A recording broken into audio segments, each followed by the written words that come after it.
안녕하세요. 오늘 말씀입니다. 지금 우리의 문제는 코로나도 경제적 위기도 아닙니다. 하나님께서는 이 어려움이 빨리 사라지고 다시 편안한 때가 오기만을 구하지 말라고 하십니다. 이 시기에 필요한 것은 어떻게 하면 하나님의 인도하심을 받을 수 있을까? 주님이 원하시는 것은 무엇일까에 집중하는 것입니다. 염려와 근심을 주님께 맡기고 지금부터라도 철저히 하나님의 인도하심을 받고 사는 훈련을 하는 것입니다. 사도행전 18장에서 하나님의 인도함을 받는 사도 바울의 모습은 대단히 감동적입니다. 바울이 고린도에서 처음 복음을 전할 때만 해도 그는 크게 두려워했습니다. 그가 예수님의 부활 복음을 전할 때 결신자가 생기리라는 확신도 없었습니다. 그런 사도 바울에게 주님은 환상 가운데 말씀하셨습니다. 두려워하지 말며 침묵하지 말고 말하라. 내가 너와 함께 있음에 어떤 사람도 너를 대적하여 해롭게 할 자가 없을 것이니. 사도 바울은 하나님의 응답을 받고 마음을 바꾸어 계속 복음을 전했습니다. 그리고 마침내 고린도에 교회가 세워진 것입니다. 이렇듯 주님의 인도하심만 분명하다면 상황이 아무리 어려워도 방황하지 않게 됩니다. 사도 바울의 이 태도가 우리에게 정말 필요합니다.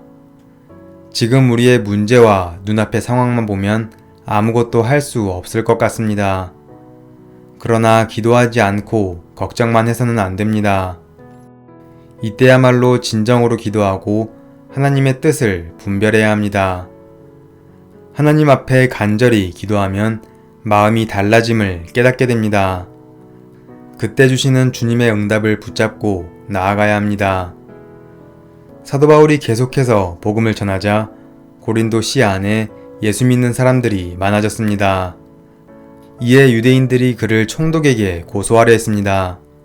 하지만 뜻대로 되지 않고 재판정에서 쫓겨나자 그들은 회당장 소스데네를 붙잡아 때렸습니다. 사도 바울을 어떻게 할 수 없으니 바울에게 회당에서 복음을 전할 기회를 준 소스데네를 때린 것입니다. 회당장의 입장에서 보면 얼마나 억울하고 고통스러운 일일까요? 그러나 이렇게 매맞은 것이 소스데네에게 오히려 복이 되었습니다. 고린도전서 1장 1절은 바울과 형제 소스데네라고 기록하였습니다. 소스데네가 사도 바울과 형제로 언급됩니다. 바울과 동역하는 영광스러운 사역자가 된 것입니다. 또한 그 일 이후 구레네 시몬의 두 아들 알렉산더와 루포가 초대교회의 훌륭한 지도자가 됩니다. 이로써 믿음의 명문 가문이 세워지는 영광을 누립니다. 소스데네가 매맞은 일로 그가 초대교회의 귀중한 역할을 하게 되는 사람이 된 것입니다. 따라서 편하고 쉽고 풍요로운 것만 하나님의 복이라고 생각하면 안 됩니다. 지금 나에게 일어난 일이 좋은 일인지 나쁜 일인지 속단하지 말아야 합니다. 세상적인 기준, 육신적인 기준으로 판단하면 안 됩니다. 때때로 소스데네처럼 매맞은 일이 평생의 간증이 될 수도 있습니다.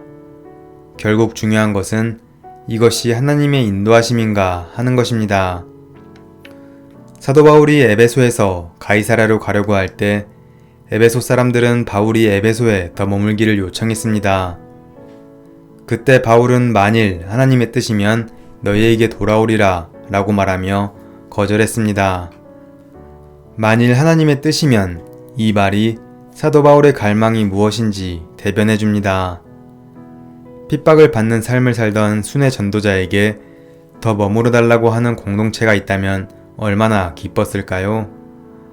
하지만 바울은 자신이 더 있고 싶다고 있는 게 아니라 기준은 항상 하나님의 뜻이었습니다. 사도 바울은 그렇게 3차 전도 여행까지 떠났습니다. 그는 자신이 하려 하는 일이 얼마나 고생스러운지는 전혀 중요하지 않았습니다. 단지 주님의 인도하심에 자신을 완전히 맡긴 사람이 되었습니다. 이것이 사도 바울의 위대함입니다.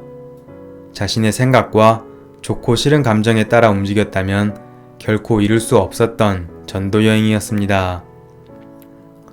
하나님은 우리 한 사람 한 사람을 사도 바울처럼 쓰기를 원하십니다. 그러려면 우리에게도 사도 바울과 같이 만일 하나님의 뜻이면 무조건 순종이라는 결단이 있어야 합니다. 오직 하나님의 뜻이 어디에 있는지 찾고 하나님이 원하시는 것에 기준을 두고 하나님의 뜻이라면 무엇이든지 하겠다는 자세를 갖는 것입니다. 나의 길을 아시고 나를 단련하시어 전금과 같이 만들어 가시는 주님의 인도하심을 순종으로 따라갈 수 있는 우리가 되길 기대합니다.